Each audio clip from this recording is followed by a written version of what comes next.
Before the curse, he lost the only person he had left. Manji didn't kill out of hate. He didn't kill out of revenge. He killed because he had to protect his sister. He carries the guilt of killing her husband. Maki, his sister, witnessed the scene. It drove her mentally mad from grief.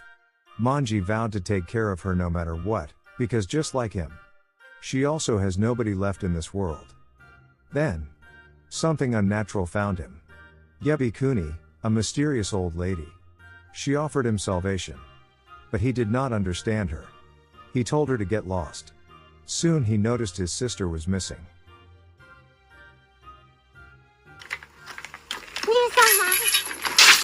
He promised to cut down every last one of them. Wave after wave. He cut them down, his eyes locked on the gang leader.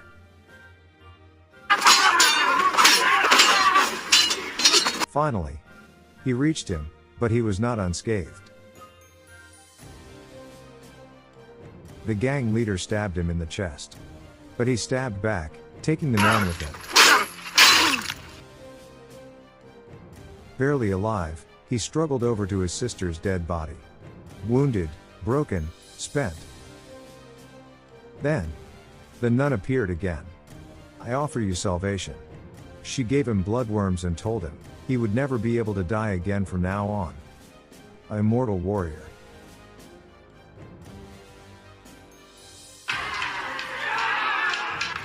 But even immortality cannot protect the innocent from violence. A storm had arrived where peace once lived. A storm that had already destroyed countless dojos across Japan. They were the Itto-ryu, a school of ruthless assassins led by Kagehiza Onotsu. Among the ruins, one girl survived. Her father slain. Her mother used and taken away. She was left behind, protected only by one of the Itto-ryu who covered her ears so she wouldn't hear her mother scream. Rin visited her father's grave every day. She practiced daily in front of her father's grave, honing her skills, carrying the weight of what had been taken from her. One day, the nun Yabikuni appeared to her.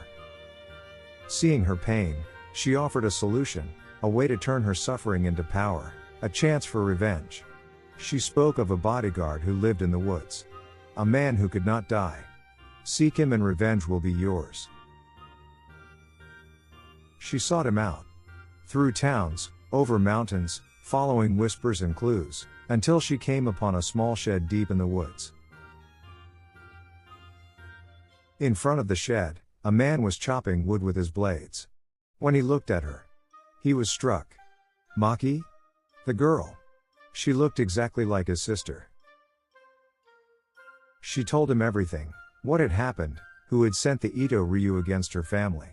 She asked him to be her bodyguard. To help her get revenge. He asked her how serious she was. Revenge is not a game. And he would not draw his blade for half-hearted feelings. Caught off guard, she offered even her body to prove her seriousness. Until he stopped her. He offered instead to walk her back to town. Then she was confronted by a man who made her blood run cold. Sabato Kuroi. A member of the Itto-ryu who had been watching her every step of the way. He told her he had waited all this time. Even if it meant she would be dead. On his shoulders, he carried the preserved heads of women he once loved, sewn like trophies, a warning of his obsession.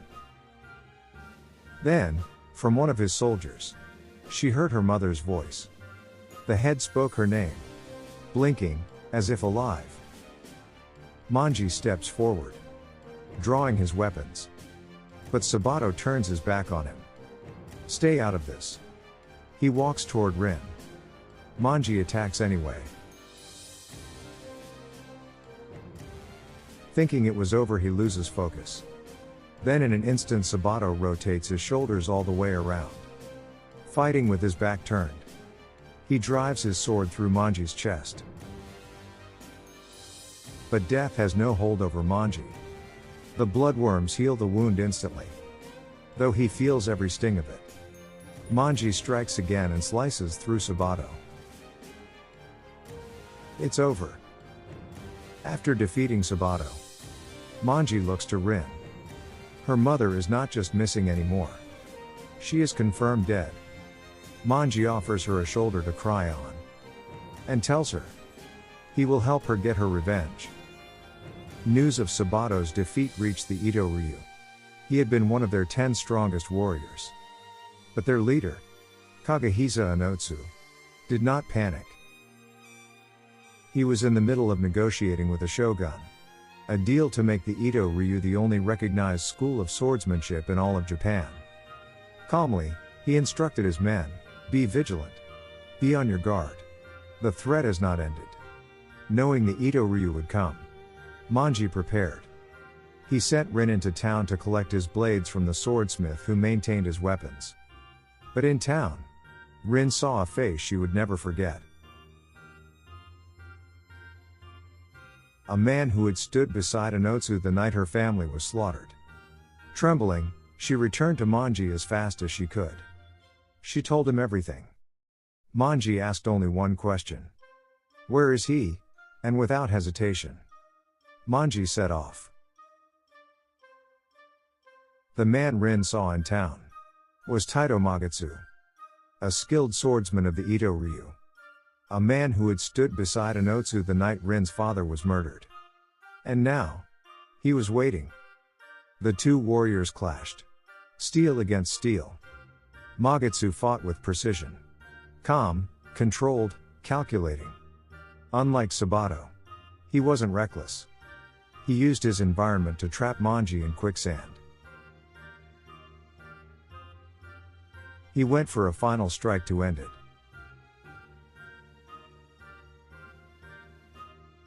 But Manji struck back, wounding him. He pulls the sword from his body, and that's where he sees Manji's wounds healing. Manji returned to Rin with her father's sword, the same sword that Magetsu stole that night. Magetsu survived the battle. And now the truth had spread. The Itto-ryu finally knew. They were facing an immortal. Manji and Rin made their way into town. They stopped at a small tea shop to rest. But someone had already been watching. A monk quietly took a seat beside Manji. His name was Iku Shitsuma. At first glance he looked harmless. But behind the robes, he was something else entirely. The leader of the Itto-ryu, a secret group of assassins working for the shogunate. And they had only one mission: destroy the Itto-ryu. Manji refused the monk's offer. In a flash, he attacked. The blade cut deep. Manji struck back. And the fight ended quickly. Or so it seemed. The monk stood up again. His wounds were healing. Just like Manji. But something was wrong. Manji's arm would not stop bleeding. The bloodworms that kept him alive were failing him. His wounds healed slower, weaker, and with every second, his strength began to fade. Seeing Manji collapsing, Rin ran to find help. But she ran straight into the monk's trap. Before she could escape, she was taken. Rin was held captive inside the monk's hideout. But the walls suddenly burst open. Manji had arrived. And the monk wasn't surprised. Manji stepped forward and beckoned him outside. This fight would not be hidden in the shadows. Immortal versus Immortal. The two warriors attacked without hesitation. Slash after slash. Steel tearing through flesh. Neither of them held back. Because neither of them feared death. Rin cut through the ropes binding her. When she stepped outside, she froze. The monk, impaled by every weapon Manji carried. Blades still lodged deep in his body. And yet, he still stood. Then the monk revealed his final weapon. He poured a deadly poison over his blade. A poison meant to destroy the bloodworms. The monk attacked. But Manji refused to give him the opening. He dodged the poison blade, launching a relentless assault. And in one final strike, Manji drove the poison blade straight through the monk, ending the battle. News of the battles began to spread. One by one, the Itto-ryu warriors were falling. The count of their losses had reached 13. But their leader, Kagehisa Onotsu, did not panic. He had already begun negotiations with the shogunate. So he went to see Meikyo Tanyo Tachibana, a woman whose skill with the blade was feared even among the Itto-ryu, and the only warrior Onotsu believed capable of stopping the immortal swordsman. Manji sensed something was wrong. He knew the Itto-ryu were closing in. So he told Rin he would meet her back at the shed. Then he followed the mysterious woman through narrow streets and into a quiet alley. That's when she revealed who she truly was. A warrior of the Itto-ryu. Meikyo Tanyo. She moved with terrifying precision. Every strike was fast, efficient, deadly. Manji fought back. But something was wrong. His bloodworms were still weakened. And for the first time in years, Manji was at a disadvantage. She disappeared into the shadows. Manji leaned against a nearby wall, trying to recover. And then, a blade burst through his chest. Manji was completely outclassed. Strike after strike. He could barely keep up. And just when it seemed like the fight was over, Meiki hesitated. Rin spoke. If you kill him, then you'll have to kill me too. The words stopped the warrior. For a moment, Meiki said nothing, and walked away. The next day, Rin returned to visit her father's grave. But she wasn't alone. Standing there was the man responsible for everything. Kagehisa Onotsu, leader of the Itto-ryu. The two spoke. Onotsu showed no hatred. Rin tried to take his weapon, to kill him right there. But the axe was too heavy for her. And Onotsu simply turned and walked away. The shogunate decided to celebrate their alliance with the Itto-ryu. A grand banquet was prepared, a symbol of their new union. But Onotsu had other plans. Instead, he requested a private meeting with the shogun himself. Later in town, Manji and Rin noticed a familiar figure. A man who looked like one of the Itto-ryu. But something was wrong. In front of them, he suddenly attacked. The killer revealed himself. Shira, a former member of the Itto-ryu. The group was small, but incredibly dangerous. Manji realized quickly. They were far from ordinary opponents. They had a plan. They wanted Manji's help to take down Onotsu. They had learned of his secret through a spy within the Itto-ryu. And now, they had the perfect opportunity. Onotsu would meet the shogun alone. The Mugai-ryu intended to ambush him. And Manji would be their key weapon. They kept watch, waiting for their target. Soon, Onotsu was on the move. Manji, Rin, and Shira followed from the shadows. But suddenly, they were ambushed. Their spy inside the Itto-ryu had betrayed them. Manji fought off the real attackers. 2 Itto-ryu warriors fell beneath his blade. Meanwhile, Shira was consumed with rage. He turned on the woman who had deceived them. But when Rin stepped in to stop him, Shira struck her aside. And then, a blade flew through the air, severing Shira's hand. Shocked and wounded, he fled. The weight of everything finally hit Rin. She saw how much Manji had suffered. All because of her revenge. And the deeper they went, the more dangerous it became. So she made a decision. She would leave.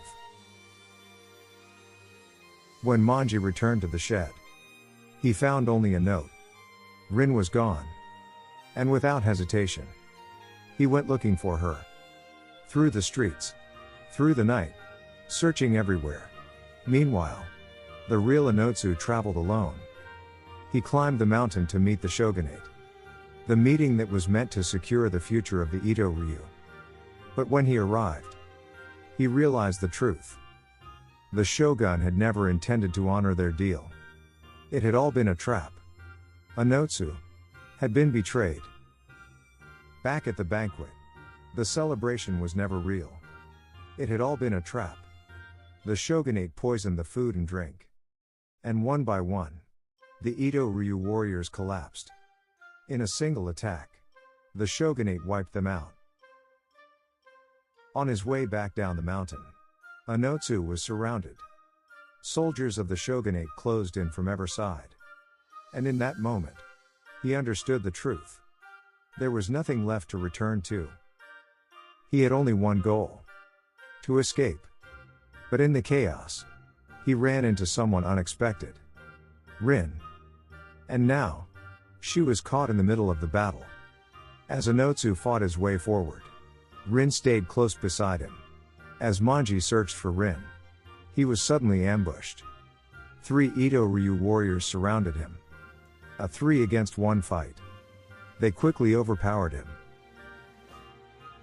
His arm was trapped, chained to a tree, and as one of them stepped forward to finish him, Manji made a brutal choice. He cut off his own hand. Then, the mysterious nun appeared. She asked him one question. Do you wish for your life to end? Or do you still have a reason to live? Manji answered without hesitation. He had to protect Rin. And with that, the bloodworms began to move again. His strength returned. Back down the mountain, Onotsu and Rin tried to escape. They followed the river, searching for a way out. But the shogunate had already closed in. Soldiers surrounded them from the front and the back. Thousands against just 2.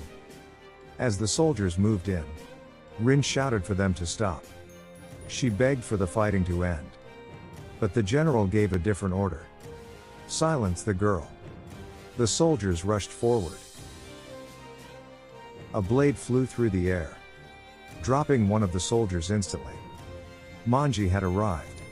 For the first time, Manji and Onotsu stood face to face. 2 warriors bound by the same girl. Rin stepped forward. She told Manji one thing. Don't kill Onotsu.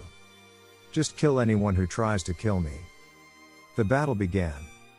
On one side, Manji, with Rin behind him. On the other, Onotsu. Together, they faced the shogunate. Hundreds of soldiers charged. And the slaughter began. Blade after blade. Soldier after soldier. Then another warrior appeared. Maki. She joined Onotsu in battle. The 2 fought side by side. But then, the shogunate rifleman arrived. In a single moment, Maki stepped forward. She took the bullets meant for him. The shogunate general stepped forward to end it himself. Even wounded, Onotsu was unstoppable. His skill with the blade was enough. And the general fell. When the fighting ended, only 3 remained.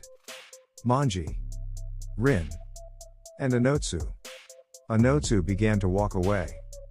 But then he stopped. He realized something. As long as they lived, they would come for him one day. The 2 clashed one final time. Both wounded. Both exhausted. But Manji had one advantage. He could heal. And when the moment finally came, Manji stopped. He stepped aside, giving Rin the chance to take her revenge. But Rin made a different choice. She let Onotsu go. As he walked away, she ran after him. And in that moment, Onotsu struck. But Manji stepped in, taking the blade meant for Rin. With her final strike, Rin drove her blade into Onotsu. And the battle was finally over. Rin fell to her knees, mourning as Manji lay motionless, believing the immortal swordsman had finally fallen. But then, he was still alive. And for the first time, Their long journey was finally over.